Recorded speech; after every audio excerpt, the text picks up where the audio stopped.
Selebritas Jennifer Bahdim belum lama ini mengalami insiden tak menyenangkan. Istri pesepak bola Irfan Bahdim itu bercerita jarinya terjepit di pintu kamar mandi rumahnya. Jennifer menduga hal itu terjadi karena dirinya terlalu cepat menutup pintu. Akibatnya, cincin kawin yang dikenakan Jennifer menghimpit jarinya. Lewat akun Instagram pribadinya, ibu 4 anak itu membagikan foto jarinya yang terhimpit cincin kawin. "Jariku terjepit di pintu geser. Aku mungkin menutupnya terlalu cepat, terlalu banyak kekuatan dan boom, jari saya jatuh dan diselamatkan oleh cincin pernikahan saya," tulis Jennifer Bahdim. Insiden itu membuat Jennifer Bahdim panik. Ia pun memutuskan untuk pergi ke toko perhiasan. Namun, pihak toko perhiasan tak berhasil melepas cincin yang menghimpit jari selebriti kelahiran 6 April 1987 itu.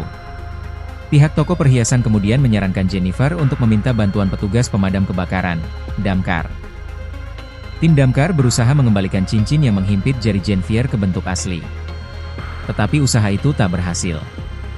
Akhirnya tim damkar memotong cincin kawin Jennifer. Meski begitu, Jennifer tetap merasa puas dengan kinerja para petugas damkar. Ia bersyukur jarinya yang sempat terhimpit cincin kawin tetap dalam keadaan baik.